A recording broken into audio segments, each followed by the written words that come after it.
Bismillahirrahmanirrahim. Assalamualaikum warahmatullahi wabarakatuh. Sahabat doa 69, saya doakan untuk kalian semuanya selalu sehat walafiat, banyak rezekinya, dipermudah segala urusannya, mudah-mudahan kelak di akhirat menjadi penghuni surganya Allah Subhanahu wa Ta'ala. Sahabat doa 69, siapa yang menyangka jika membaca surah Al-Ikhlas dalam melaksanakan sholat subuh ternyata tidak dianjurkan? Mungkin kita tidak menyangka jika membaca surah Al-Ikhlas ternyata tidak dianjurkan, atau bahkan baru mengetahuinya. Hal tersebut tentunya ada alasannya.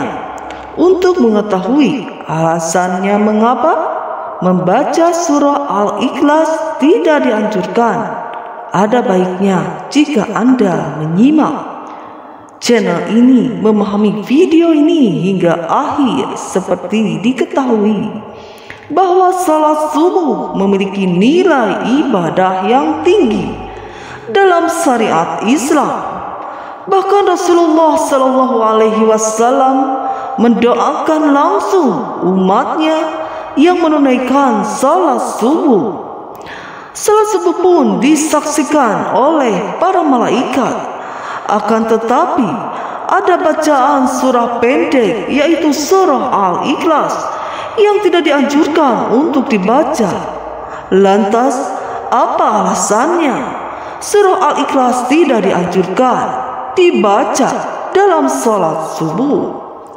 Sahabat doa 69, salat subuh dilaksanakan menjelang terbit fajar, waktu di mana orang-orang dalam keadaan tertidur lelap.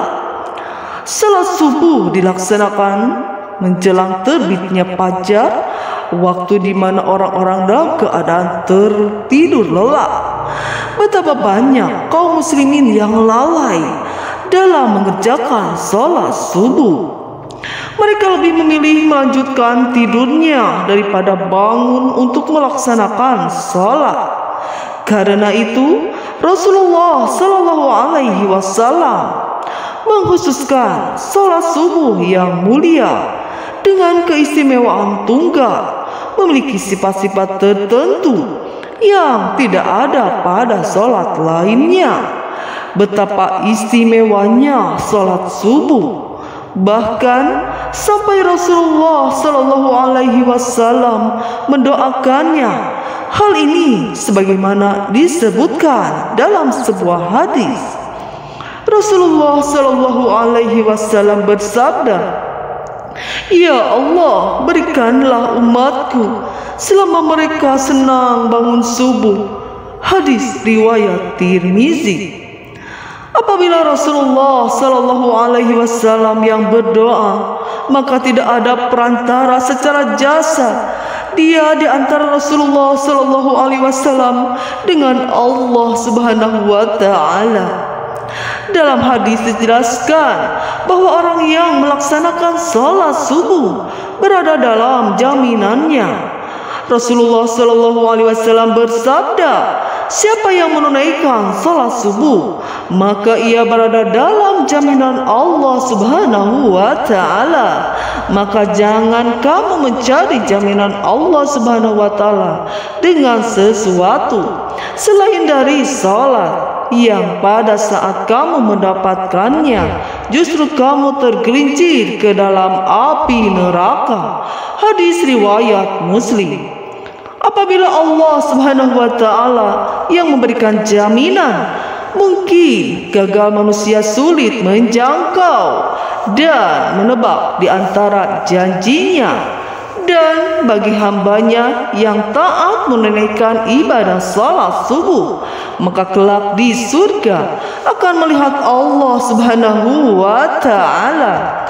Apabila seseorang mengerjakan salat subuh, niscaya ia akan dapat banyak keutamaan di dalamnya. Salah satu yang telah disebutkan, ternyata orang yang menunaikan salat subuh akan disaksikan langsung oleh malaikat. benarkah malaikat menyaksikan kita ketika salat subuh? Salat subuh merupakan satu di antara salat wajib 5 waktu yang mempunyai keistimewaan khusus di dalamnya. Allah Subhanahu wa Ta'ala menyiapkan pahala yang luar biasa bagi mereka yang membiasakan salat subuh tepat pada waktunya. Pahalanya bahkan sebanding dengan salat semalam suntuk. Janji Allah Subhanahu wa Ta'ala, pahala salat subuh ini sebagaimana Rasulullah sallallahu alaihi wasallam bersabda, barang siapa yang salat subuh berjamaah di masjid, maka seakan-akan dia telah melaksanakan salat semalam suntuk. Hadis riwayat Bukhari. Rasulullah sallallahu alaihi wasallam bersabda, berilah kabar gembira bagi orang-orang yang berjalan di kegelapan menuju masjid, apalagi masjidnya agak jauh. Itu akan bersaksi di hadapan Allah Subhanahu wa Ta'ala apapun yang akan kita injak di bumi itu. Untuk mengerjakan salat subuh dengan cahaya yang terang benderang, pertolongan pada hari kiamat. Hadis riwayat Abu Dawud, Tirmizi, dan Ibnu Majah. Sahabat doa 69. Lantas, apa alasan surah pendek tersebut, surah Al-Ikhlas, tidak dianjurkan dibaca ketika salat subuh? Begitu utama dan istimewanya salat subuh, sehingga ada bacaan surah tertentu yang tidak dianjurkan dibaca dalam Al-Quran. Surah Al-Isra ayat 78 menjelaskan bahwa malaikat menyaksikan langsung orang yang menunaikan ibadah salat subuh. Dari tafsir ayat tersebut, para ulama menyimpulkan bahwa pada salat subuh setelah bacaan Al-Fatihah disunahkan membaca Al-Quran panjang, baik surah ataupun ayat. Itulah yang dimaksud dengan minus sunnah al-mustaralin, di mana tradisi nabi-nabi terdahulu yang kemudian dilanjutkan oleh Rasulullah sallallahu alaihi wasallam, para sahabat, tabi'in, dan as-salih. Membaca ayat-ayat atau surah panjang ketika menjadi imam salat subuh. Maka dari itu, seorang imam salat subuh setelah membaca Al-Fatihah janganlah membaca surah pendek, apalagi super pendek seperti surah Al-Ikhlas, Al-Falaq, dan An-Nas. Ini bukan masalah sah dan tidak sah, melainkan masalah untung dan rugi.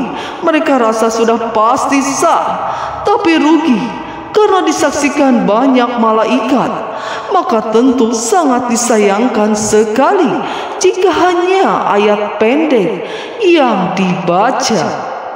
Apabila semakin banyak huruf-huruf Al-Quran yang dibaca dalam melaksanakan salat subuh, maka para malaikat akan menambah catatan amal kebaikan, yaitu disiapkannya oleh Allah Subhanahu wa Ta'ala melalui malaikat.